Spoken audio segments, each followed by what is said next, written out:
And I love how very like close to the heart all of the dialogue in the game plays. It's super vulnerable and honest, which is something I try to do with my music.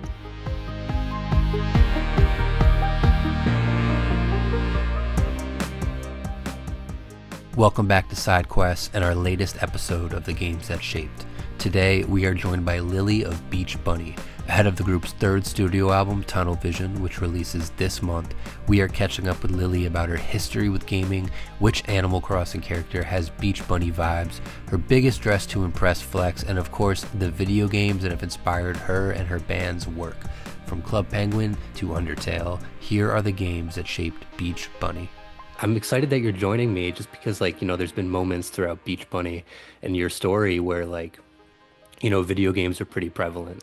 And I know you're a Totally. big Animal Crossing head too. So, I For want to sure. just I want to just start out by asking you generally, what was your introduction to gaming as a young person? I mean, very, very early days, definitely computer games that my parents would rent from the library for me. There was this Nancy Drew mystery game series that I would always play with my mom. It was for 10 up, and I'd be like an 8-year-old trying to figure out the puzzles and not nailing a single one. But that was so fun. And at the time, we didn't pay for Wi-Fi. So I would call my dad at work and be like, I need you to print me the cheat codes. They're on this website I've heard about. You need to go find them. I don't know how this game works. So that was like the most original introduction I had to it. And then later, Webkins, Club Penguin, all of those cult classics. Um, for kids growing up in the early 2000s. So, were you like an online gamer more so, or did you find your way into consoles at some point? Um, my brother and I would play PlayStation 2 a lot. That was like a great bonding method. He was really, really into Star Wars, so we'd be playing like Lego Star Wars, or I'd watch him play the Clone Wars. Um, and I also had the Sims pets. You could only adopt animals, which was awesome. So I got that for Christmas one year. And yeah, those were in heavy rotation on PlayStation 2. But I want to go through your list of 5 games you provided for me, starting with Undertale, which surprisingly the only one I have never played, and I really should be. So I want to ask you, what was your introduction to Undertale, and what about it, I guess, remains one of your favorites? I mean, I think it might be the top of the list, honestly. It's so cute. It's very wholesome, and I love the graphics and the music. Honestly, every part of it just seems like so intentional. Um, and it's very pink and whimsical, which is totally my vibe.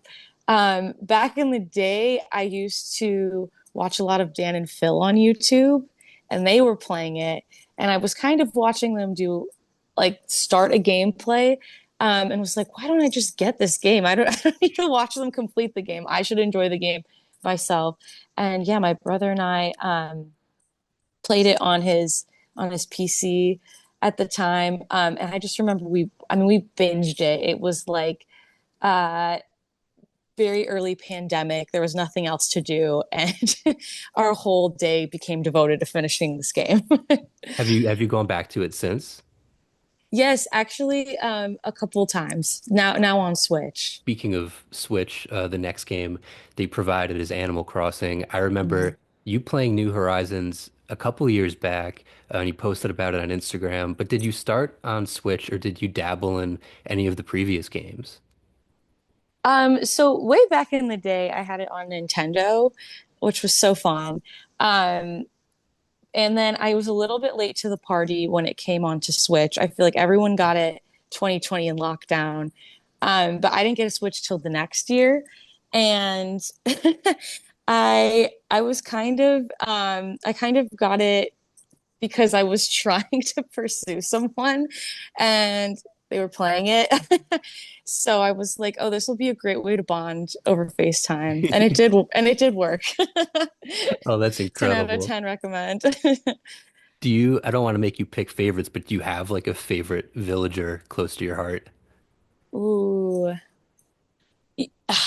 That is hard to say. I I really like Tia the teacup elephant. She's super cute. Um, but I'll sometimes race with Isabel. Hmm. She's classic. I feel like she has Beach Bunny vibes. Yeah, no, I agree.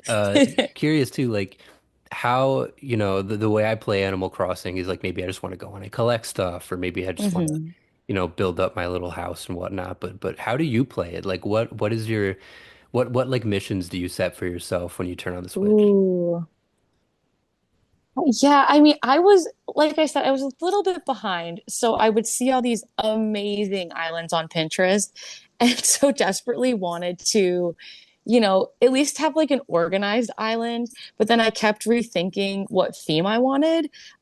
So right now, if I went to my island, it would be like piles of different furniture pieces, like all around the perimeter on the beach. Like nothing is set up. It's all just me collecting.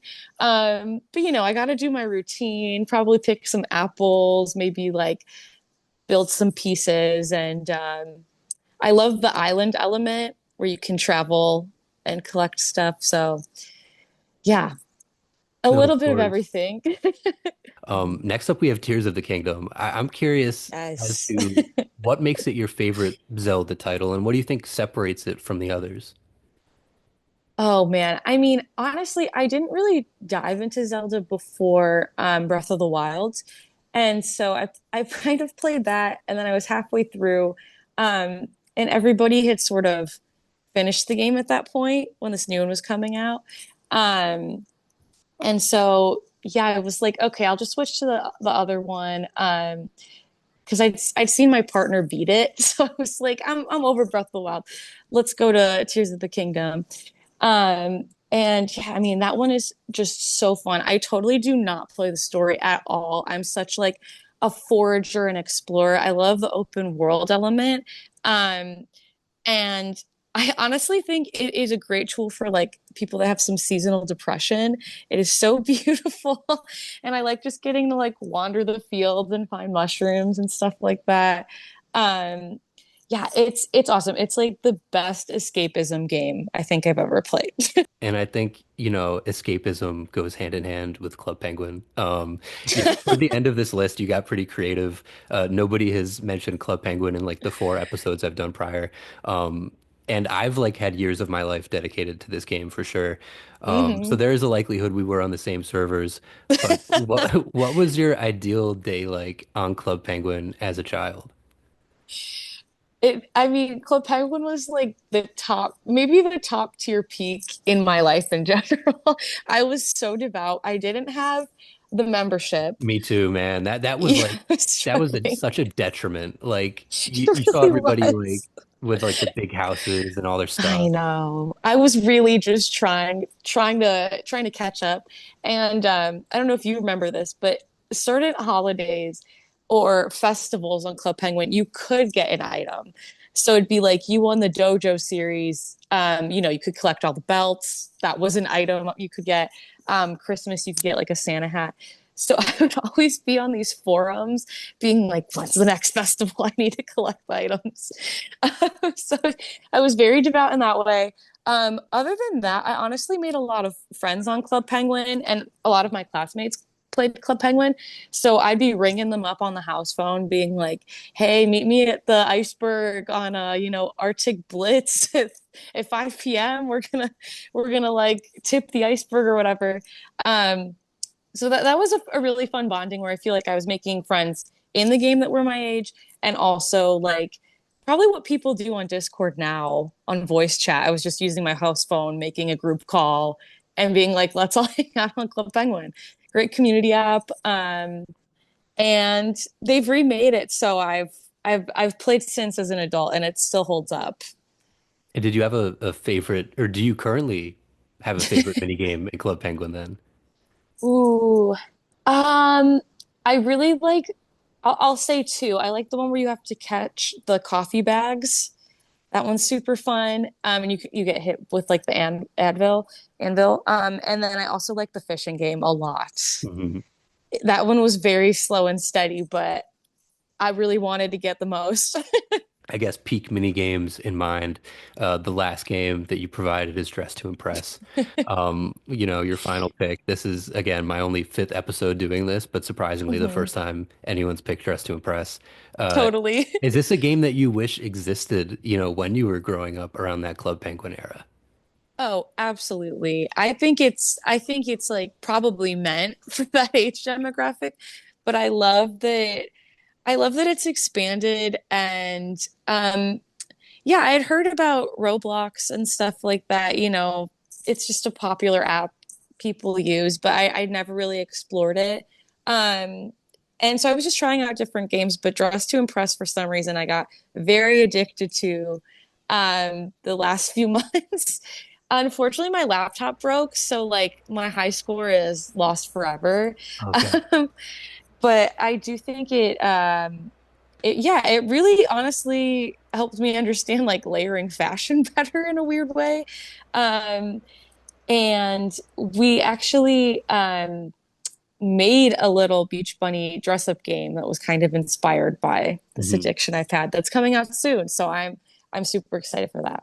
Well, then I'm very excited. And I'm curious beforehand, before that ever comes to be, what is your biggest, like, Dress to Impress flex? Tongue twister. Oh, um, that is a great one. I think that I won this round that was like it was like ancient Mesopotamia was the theme or something, and I had a very historical accurate character, and everybody loved it. Everyone ate that up, so that was super fun.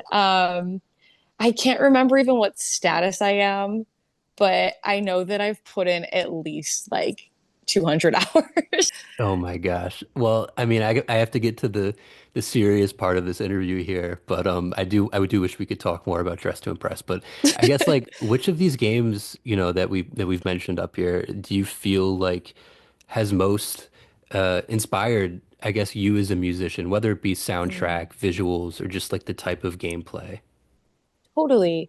I think if I'm thinking of some themes we've had in the music, I feel like Undertale honestly had like an amazing color scheme. The soundtrack's beautiful.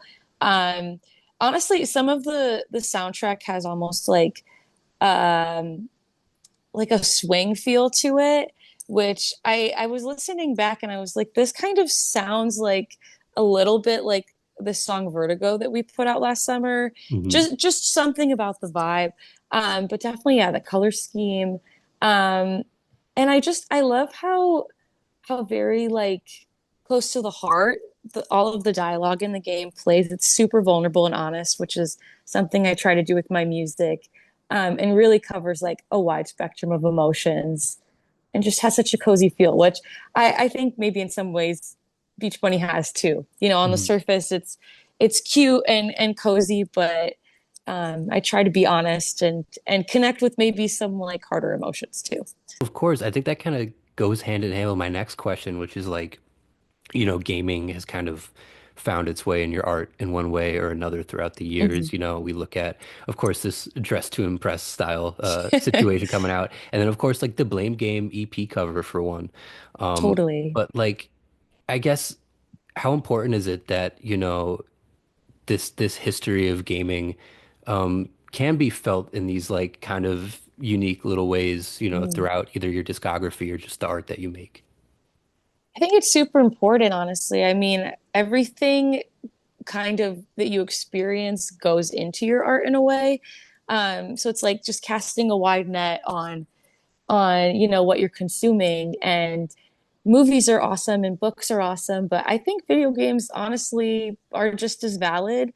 And I mean, there are some stories in video games that you would have to make like a 10-part movie series to even capture. It's Mhm. pretty amazing.